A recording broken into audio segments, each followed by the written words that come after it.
Up to get something to eat? Why don't we go and get started? I know we have a lot of things on the agenda and we want to try to stay on schedule. Lucy has said we have to stay on schedule, so when Lucy says let's go, let's go. Okay, good morning. I'm Steve Berry, President and CEO of CCA. Welcome.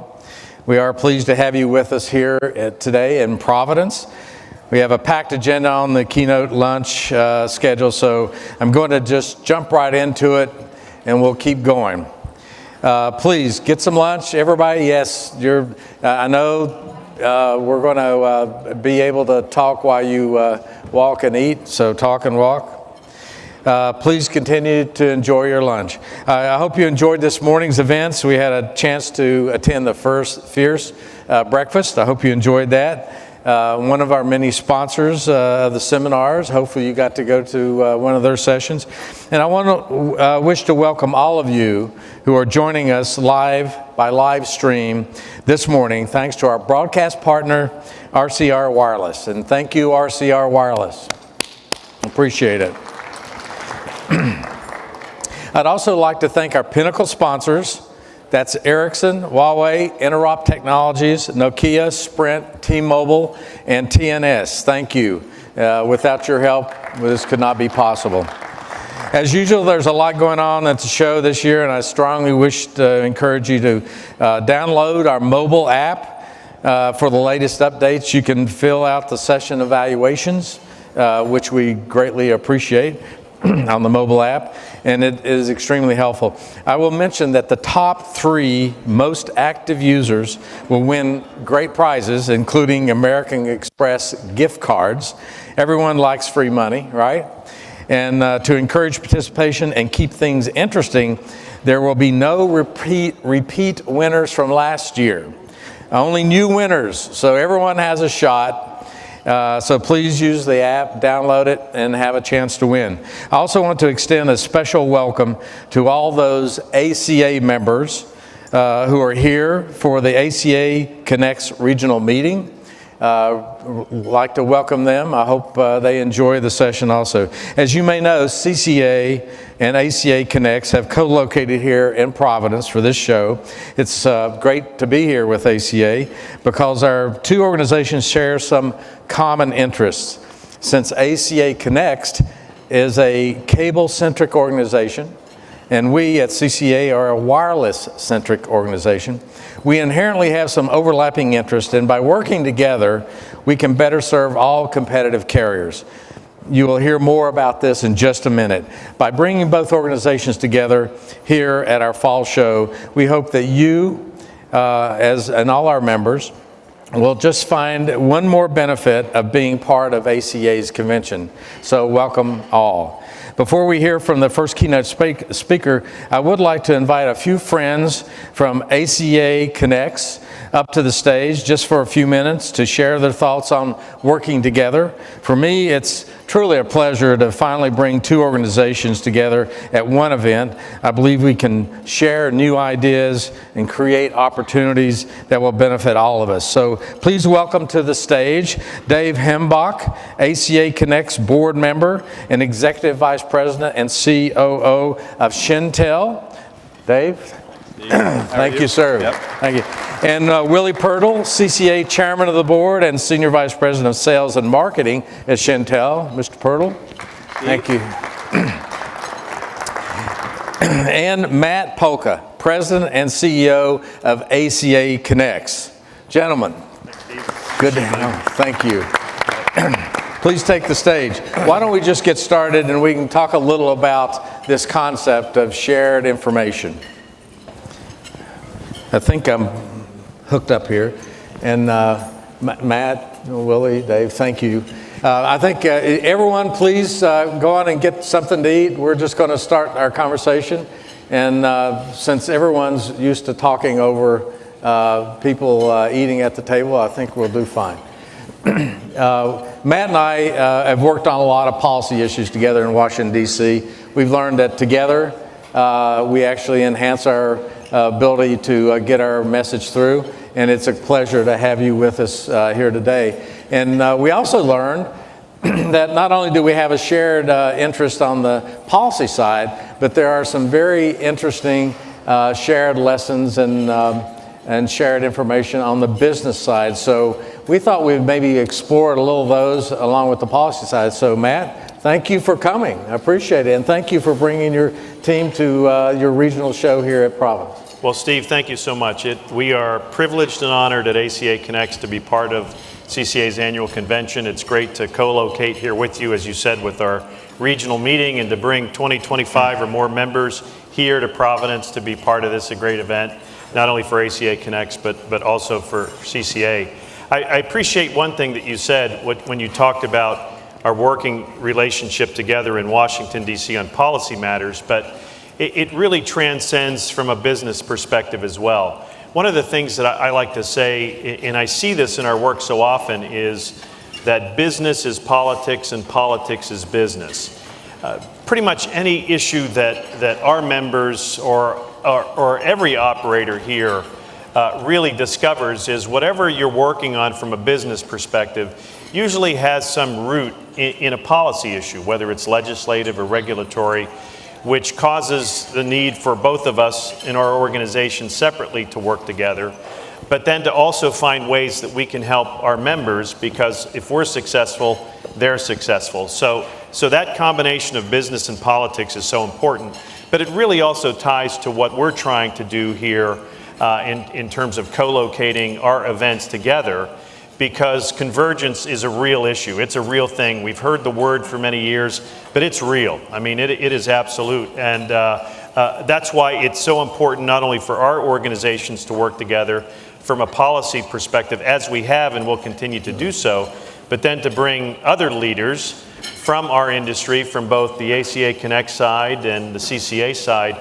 to really demonstrate this convergence. And that's why it's great to have two guys like Dave Heimbach, who's a member of our board at ACA Connects, and Willy Pirtle, who's chair of CCA, to be able to be here to talk about convergence, actually from one company, but also representing both organizations as well. So fellas, yeah, we got the experts. We got the experts. Let's turn to the experts here. Let you guys talk. Yeah, that's a tough act to follow there, guys. So, yeah, thank you, Matt, and thank you, Steve, I've been with Shentel now for about 18 months, and it's really a true privilege because we have exposure to the wireless business. We pass over a couple 100,000 homes with our cable networks as well. We've got 6,000 route miles of fiber across 7-state region in the Mid-Atlantic United States, and it all started with a little phone company over 115 years ago. So very humble roots and beginnings, but we do consider it, both Willy and I, a great privilege to be able to share with you, our thoughts this morning as all of these businesses continue to converge. That's right. That's right. Well, first, as chairman of the CCA, I have to say thank you, Matt, and thanks for bringing your folks here, and thanks for starting this conversation, this dialogue, because I think, as we've said earlier many times, over the next 3, 4, 5 years plus, we're going to see more and more convergence. We're going to see more and more business opportunity. I'm not going to talk about the politics today. I'll leave that to you smart guys. But I'm going to talk about kind of where the rubber meets the road. And, Shentel started as a LEC. And contrary to popular belief, I wasn't there working in 1902 when it started. But we truly are a converging company, and we really have learned to take advantage of the convergence that you're seeing out there. And convergence means a lot of things to a lot of people, but it means an opportunity I think for all of us. We have over 1 million wireless subscribers. We have 2,500 cell sites. We have 6,000 miles of fiber. And our wireless business kept growing and growing and growing in our partnership with Sprint. And we realized one day that, hey, we better start diversifying. We better start thinking about other ways to make money and other ways to kind of leverage the assets that we had in our network. And so in the 2008, 2010 timeframe, our board made a very smart decision to diversify and get into more broadband. So we started buying up more cable properties. We now have about 250,000 homes passed. And what we're finding is that there's a lot of convergence in the business because we can use the same facilities. The core of our network and really the core of our success is our fiber optic facilities. With 6,000 route miles of fiber, We build fiber to our cell sites. We build fiber to our head ends. We consolidate our head ends. We save money. And so that all drops to the bottom line. And as we pass all of these towers and all of these other businesses, it also gives us an opportunity to get into the commercial fiber business. So not only are we reducing our own expenses by building to our own cell sites and our own head ends, but we're also giving ourselves an opportunity to grow our commercial fiber business. And so that's a really good opportunity for many of our ACA Connect members who have facilities in rural America that the folks that are going to be launching 5G are going to need. You know, in the beginning, maybe some of those rural sites are going to be backhauled with microwave, but over time, they're going to require so much bandwidth that they're going to have fiber. And so fiber is a great opportunity, and we're taking advantage of it. And I think that that's something that all of your members can do as well. Of course, we're leveraging our technicians, we're leveraging our engineers, we're leveraging our know-how in these rural markets. We're leveraging our relationships, because all of you have great relationships in your rural markets. You can probably get things done that the big guys can't get done. You can certainly get them done a lot faster. So I think there's a lot of opportunity here in the years ahead.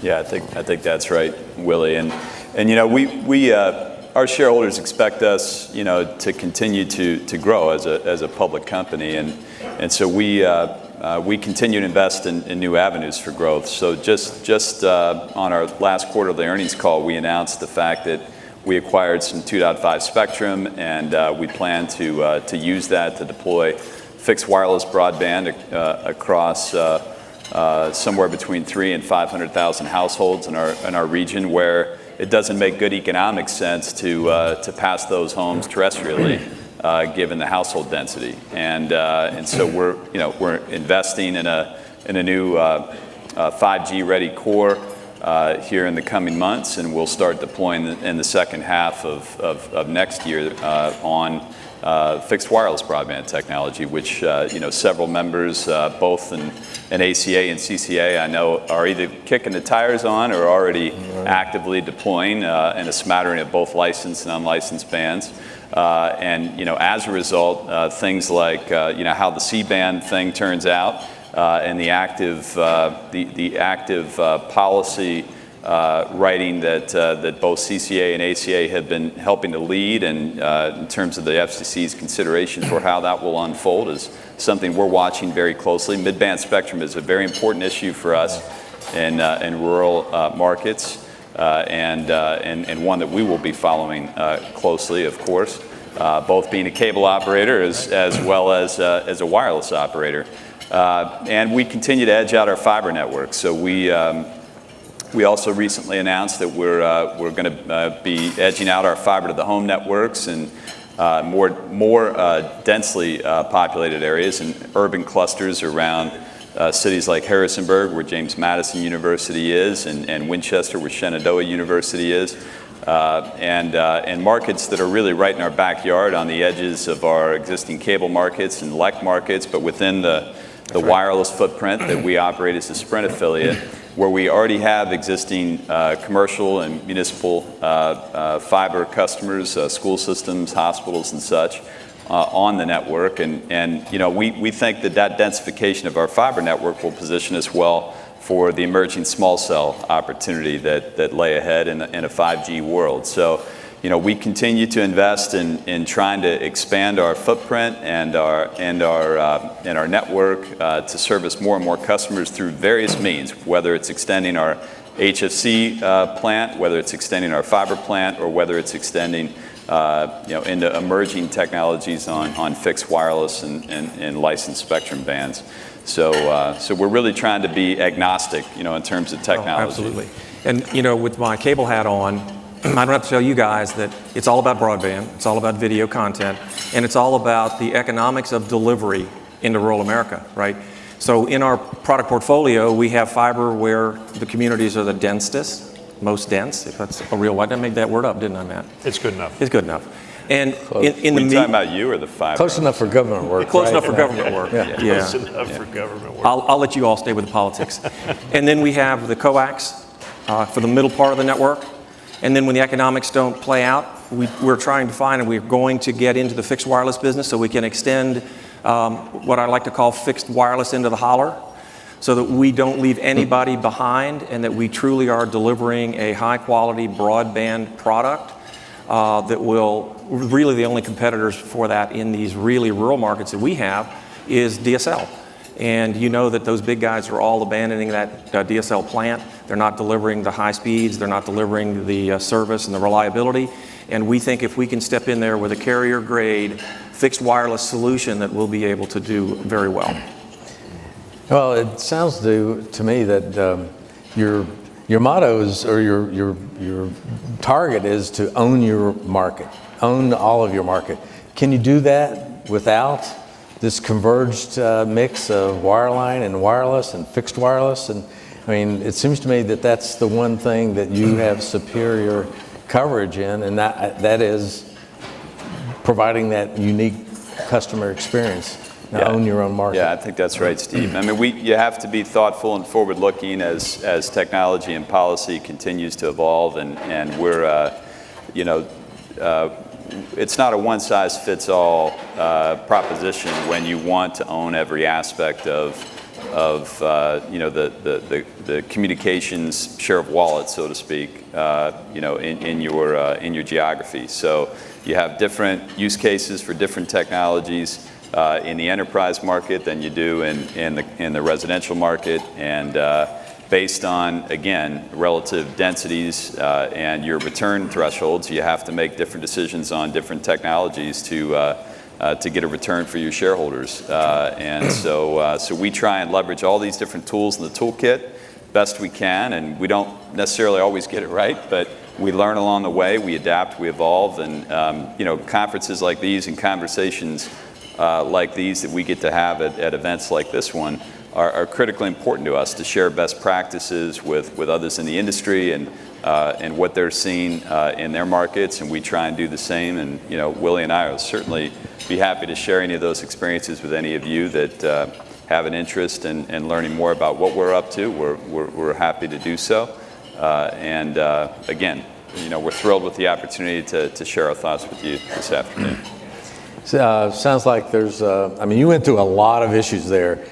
Sounds like there's a lot of examples and use cases that every one of our carriers, wireless, wireline, fixed wireless, and cable, are going to have to tackle. I was interesting, I know we didn't talk about this, but that's a lot of pressure on your personnel and your cadre of people that work closely to make this a success.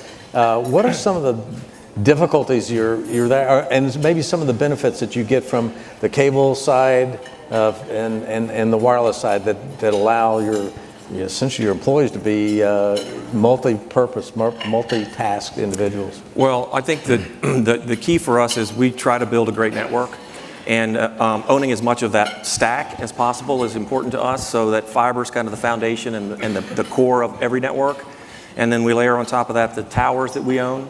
So there's an opportunity there to reduce our expenses, and also that's a revenue generator for us, and the towers are a very good business. And then, so we got a great network, but we've also got great people. It's sometimes difficult to attract, and I'm sure many of you can appreciate this, talent to rural America. I think we've done a good job, our HR department, and it's a team approach to getting good quality people and then taking care of them so that they can take care of our customers. In our wireless division, I've got a handful of employees that have been with me for over 25 years, and they're really a key to our success. And then you guys know it as well as anybody, you've got to have great customer service. You've got to go out of your way to beat the big guys.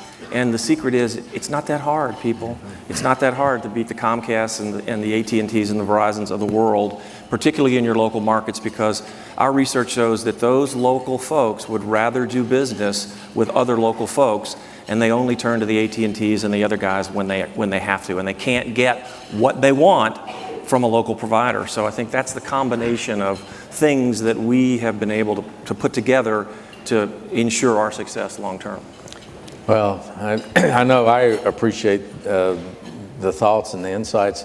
I hope this is the beginning of a much longer, broader conversation. So do I. For both our organizations, and I can't thank you enough for being part of it. Matt? Yeah, let me just say, Steve, as I said before, convergence is a real thing. You see it here within one company, but you also see this by way of the fact that we have a lot of overlap within our membership in terms of ACA Connects and CCA members, where it's our job not only to represent them, but also to help educate them with the information and the services that we provide. So I was very enthused when we started to talk about finally coming together to co-locate here, and we're privileged to do so. Because at the end of the day, it's something we think about a lot at our organization, which is what you do every day, and that is connect and communicate in your towns, your cities, within your institutions, your schools, et cetera. And it's our job from a policy perspective and an information perspective to help you do that. So we're happy to be here, and you can count on our continued support and working relationship going forward. Thank you. And we got a couple seconds, so I can't let the politics go without saying thank you for your strong support on the consortium we put together, Yes. the Charter and ACA Connects and CCA on the C-band challenge.